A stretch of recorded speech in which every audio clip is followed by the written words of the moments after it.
All right, welcome everybody. Thanks for coming. We're very excited to have you. This is our series, User Manual for Humans, Part 4. And we called it that because everybody gets a user manual for their car, they get a user manual for their toaster, they get a user manual for their garden gadgets. But we have this very, very complicated thing called the human body mind, and nobody gave us a user manual. So that's what we're trying to provide with the series. Today we will talk about something called heart rate variability. And first of all, why would we bother? Why would we be interested in talking about something like that? Well, every one of you have heard about the mind-body connection. Everybody has heard that the mind is very important. How you feel is very important in development of health or disease. We've heard of the phrase psychoneuroimmunology. If you go on Google and search, there's hundreds of millions of hits on psychoneuroimmunology. And what it means is psychology and neurology and immunology, they're so tightly, so closely linked that it makes no sense even to separate them.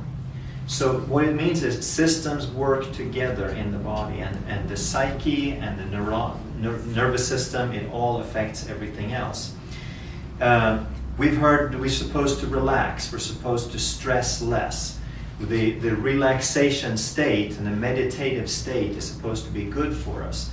But what is it? What are these things? What do they look like?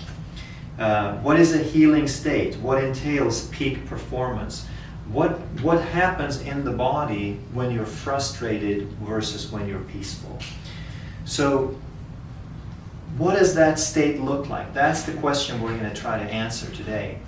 And as it turns out, we do know, once we get good at it, we know how it feels. But wouldn't it be nice if we could actually measure it and understand it and chart the progress, so that we know, we have a little gadget, we can get a visual on when we are in that state. That'd be pretty useful, right? So heart rate variability, moving to slide number 2 here, it simply means how much the heart rate varies in a given breath. So when people say that they have a heart rate of 70, that's not actually true. That's an average heart rate. So if you have a normal heart rate variability and an average heart rate of 70, that means your heart rate actually fluctuates from about 60 to 80. And it does this with every single breath. And that's a very healthy and very normal thing to do. So if you look at the graph, it indicates each heartbeat, and depending on how long there is between the heartbeats, it determines the heart rate. So no two heartbeats occur at the exact same frequency. They vary. And this brings us back to what we've been talking about in the previous sessions about the sympathetic nervous system, which is stress or fight-flight, and the parasympathetic nervous system, which is peace and healing and feed-breathe. So your heart has a built-in pacemaker. It will beat, it will pump blood no matter what. But if we want it to beat faster, we have to stimulate it. That's what the sympathetic nervous system does. And if we want it to beat slower, then we have to stimulate it with parasympathetic stimulation. So it's like this heart is this machine that just goes and goes, but if we want it to speed up, we give it some gas. If we want it to slow down, we put on the brakes. And the heart does this with every single breath that we take. And the better it works, the healthier we are. And we call this coherence between the heart and the brain. And that is the state that we're talking about. So if you look at slide number 3, at the top is, it's labeled frustration. That's what the heart rate variability looks like for a given person. It is, I'm not going to mess up the graph there. It is basically very, very disorganized and totally haphazard. There's no order to it at all. But when we find a state of appreciation, when we find a state of coherence, then there's a very, very nice and smooth sine wave in the heart rate, indicating that there's a good balance that the sympathetic and the parasympathetic are taking turns. So we're going to do a demo later and watch this also. So in the last 20 years, there's been even 10 years, there's been a lot of new development in this area. And there's a lot of nice little gadgets for people that they can use for home use to measure and train this heart rate variability. We have one now that we're going to start using in this office. It's a brand new product, and the good thing is that it's a combination of a handheld and a computer use. So you can use it in both places. You can carry it in your pocket, you can practice as you're driving or as you're sitting in a meeting, and then it saves the session and you can upload it and take a look and see how you progress over time. So it's a training program. And this particular product is called M-Wave 2, and it's designed to increase coherence, which is again a state of synchronization between heart and brain. And these two things, when we're talking about this, very, very prominent researchers and doctors and authorities have named heart rate variability and coherence the #1 indicator of future health potential. That's how big this is. You can look at someone's heart rate variability and their coherence, and you can predict how likely they are to have degenerative diseases in the future. Okay, there's a very, very good correlation. Just a little bit of research that they've done on increased coherence. A lot of that has been done by a company called HeartMath, and it's a wonderful resource for you to go online. They offer a lot of information at no cost. You can go in and check it out. It has been shown to reduce blood pressure. That's the most commonly prescribed medication, and we know that it's only a stress response. People who have followed the series know that blood pressure is nothing more than a stress response, but here we have something that we can turn it around. It has been shown to have increased functional capacity in chronic heart failure. So chronic heart failure means that you have a limited ability to pump blood and to breathe. And by practicing this, you can actually increase your breath capacity and your function with that. Next, improve asthma. Very common problem, and we all know that asthma rates, there's more and more kids and more people getting asthma because we have more and more stress. Here's another way we can turn it around. It can improve calmness and well-being. Well, that's not a big deal. Who wants to feel good, right? No big deal. Increase emotional stability. That would be a good thing. Improve cognitive performance. How is that in school and the workplace? Anybody want to function better cognitively? See, so all of these things we're talking about, they're quality of life. They're how well do you function as a human being. And even improve hormonal balance. And we're going to look at some of these in more detail. And then I've included a cartoon here, my favorite cartoonist, Glassbergen. There's this guy at the doctor saying, "I've always been a high achiever, always striving for bigger, faster, greater. And now suddenly I'm expected to settle for lower blood pressure and less cholesterol." And it's funny and we can laugh, but it's sort of true also that we lose perspective oftentimes, that there's so much go-getting, there's so much measurement of productivity, but it doesn't bring you many kudos if people ask, well, how many contracts did you land today? None, but I felt really good.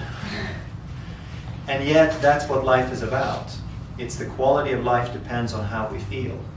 So we need to find some balance. And real quick, just to give you an idea that this is becoming more and more widespread. The next slide, who uses this technology? We have individuals, corporations, executives, hospitals, physicians, mental health care facilities, government agencies, police agencies, pro athletes, families, schools, pain clinics, ADD clinics, ADHD clinics, drug rehab clinics, and weight loss clinics.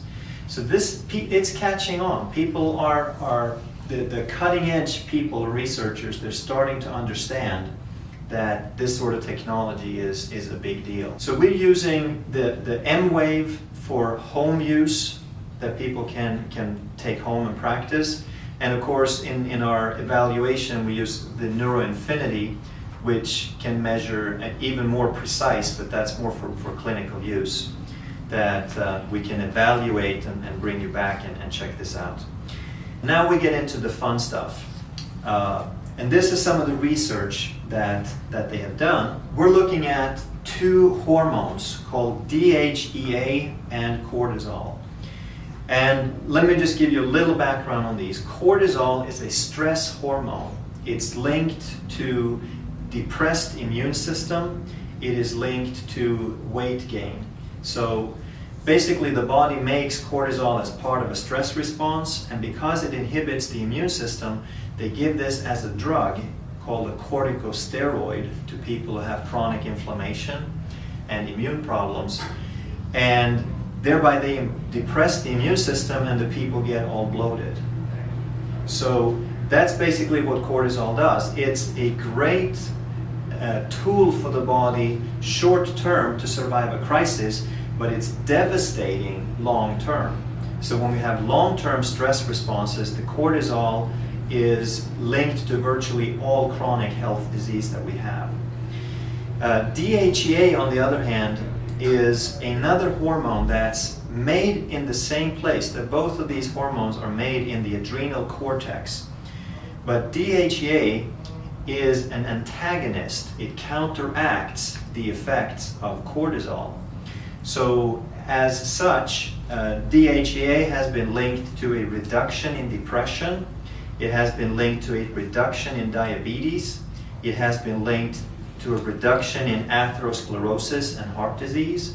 And it has been linked to an increase in longevity. So sounds like a pretty good thing, right?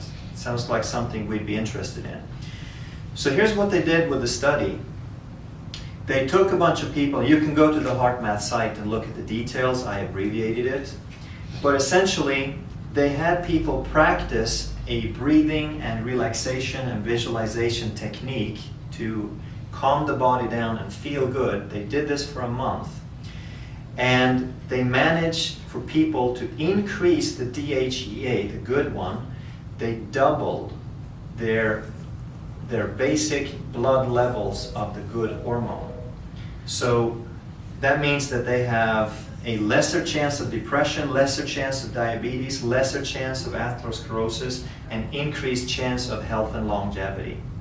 Sounds like a pretty good big deal to me. And what happened on the other side, they also found that in cortisol, people also had a 23% reduction in cortisol. So this is pretty profound. They've done nothing else. They haven't changed their diet, they haven't changed their exercise, they haven't taken any medication or supplements. They just change how they breathe and how they feel, and their bodies start working differently at the fundamental level, at these very, very important markers that determine basically life and death. That's big stuff. The immune system. Anybody care about their immune system? That's a pretty good thing to have, right? So we know that immune system is inversely linked to stress. So anytime that you have stress, your body shuts off the immune system because it's not important in the moment of stress. And this is why all students get sick around the time of finals. And if you've ever taken a final, you know this to be true. It's not in one school sometimes, it's every school, every time, all across the world. Finals time, students get sick. And it's because they increase their stress levels, they sleep less, they eat junk, and their immune system shuts down. So what can we look at here then? Well, they looked at the immune system as measured by something called IgA, immunoglobulin A, and it's one of the primary markers for immune system function. And they took a number of people and they had them think for 5 minutes. In one group, they had them think about some past anger, something in the past that made them angry. They revisited that thought for 5 minutes, and initially, as an acute stress response, it's what we have here. Excellent, thank you. And that's the red line. So they started here at the baseline, and as an acute stress response, it increased a little bit. And this is 5 minutes after. But in the following hour, it dropped down to a fraction of the previous level. And then it stayed low, and during the next 6 hours, it didn't even come up to the baseline level. Now think about this. All they did was to think of a past event that made them angry. They weren't even in traffic. They weren't even getting really mad at someone. They just thought of a past event, and it shut down their immune system for the better part of a day. That's powerful stuff. On the other hand, they took somebody and they had them think the opposite. They had them think of some care, of some loving, of something that made them feel good. They did that for 5 minutes, and they saw a dramatic increase. Immediately after, during the next hour rather, it dropped down to baseline, and then during the next 6 hours, it gradually rose up to higher, ever increasing levels. So essentially, health, or a profound component of health, is as simple as taking 5 minutes a day and choosing how you feel. And if you get angry at something, realize it, recognize it, and say, I'm not going there. I can't afford it. My health is more important than that. I'm going to change my thoughts. I'm going to do something.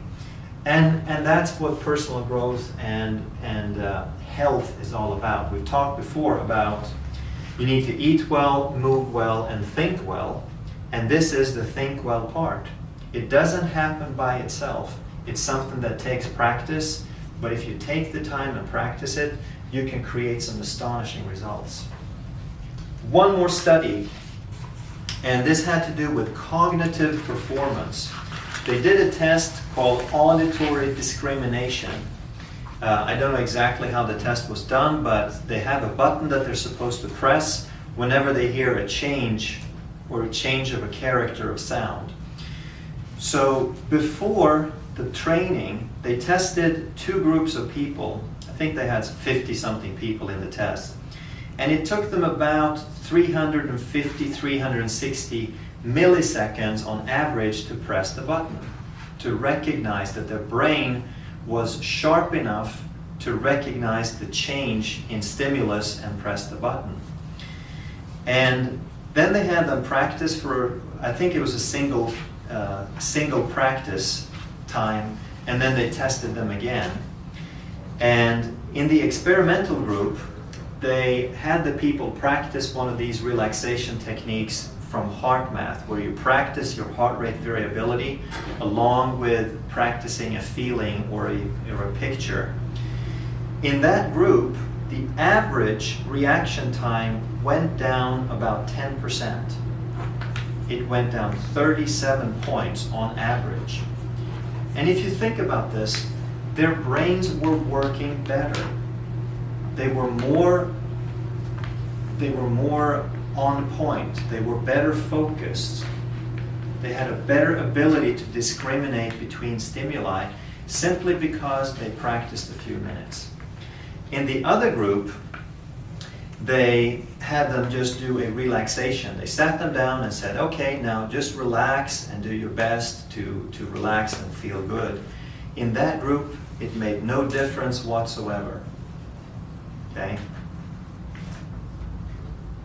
So, even though I'm mentioning HeartMath a whole lot here, I want you to know that there's no affiliation. They just have a really good product out that we've decided to use simply because the benefits that it can have. So, I don't know if I'm starting to sound like a commercial here sometimes, but it's really just the principle of practicing. There's many different ways of doing it, but you have to have a feedback method of knowing when you're doing it right. So that's the main part of the heart rate variability. Now we're just going to expand a little bit into the neurology of this and talk about what does it really do? How does this really matter and affect and change anything?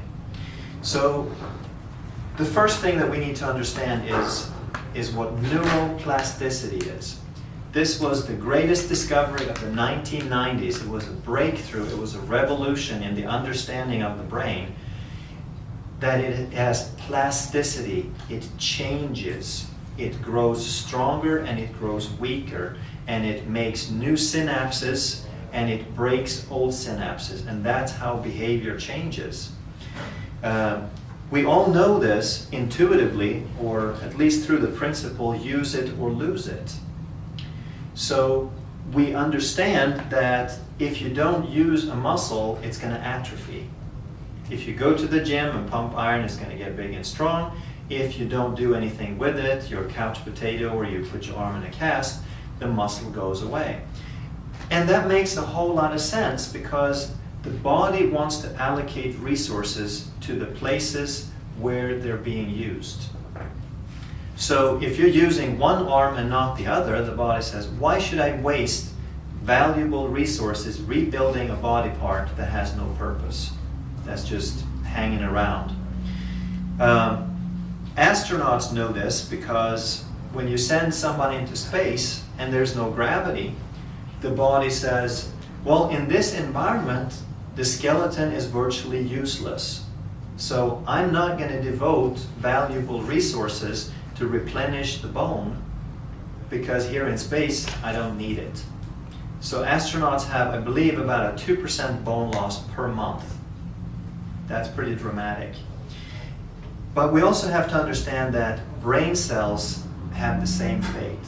That a brain cell is only going to be replenished, it's only going to make new protein and stay strong if it has a purpose. So that's how the brain evolves, that's how we get better at the things we do, and we forget about the things we don't. Because the body is not going to replenish something that has no purpose. And the brain cells that are not used, they get weaker and they become unstable. And stability in the nervous system is one of the key features of a functional nervous system, is that the nerve cells are strong and stable. We've also heard the expression, practice makes perfect. Anybody has heard that? Well, I'm afraid it's not true. Practice does not make perfect. Practice makes permanent. And anybody with a bad golf swing can affirm that, because anything that you do over and over and over, whether it's right or wrong, becomes a pattern in your nervous system. It becomes a habit, and you can't break it, because that's the only way the body and the brain knows how to do it. That's why bad habits are so hard to break. What is a skill and a habit?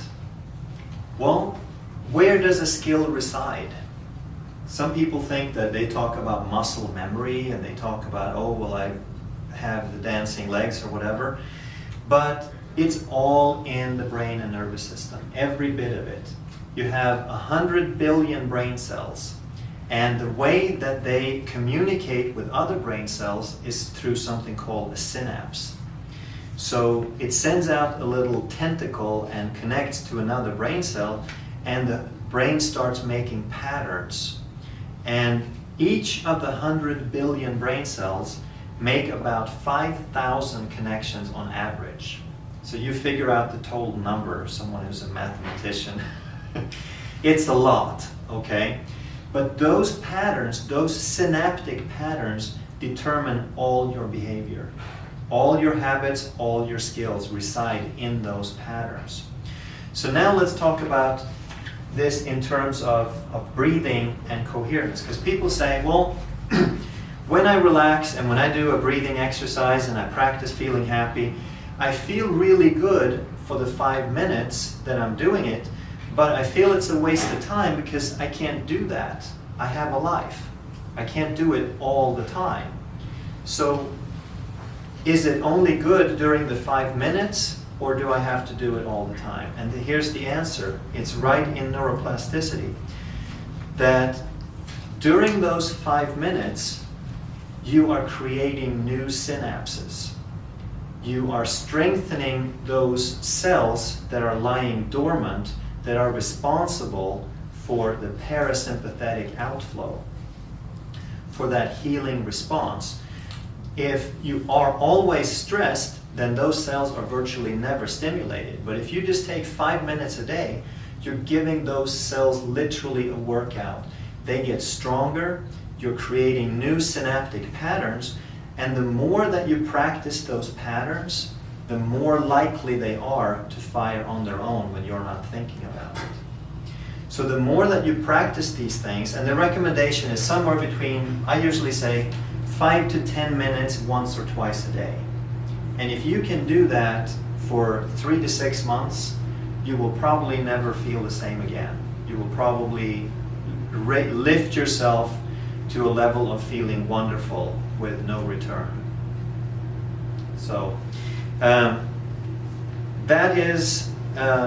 that's the benefit of all of this, and that's how it works long term, that you can actually rebuild and recreate your nervous system just by practicing these things. That's about it for the basic presentation. Thank you all very much for coming. And if you have any questions, we'll be more than happy to answer those. We will also take and run a small demo so that you can see this in action as well. All right?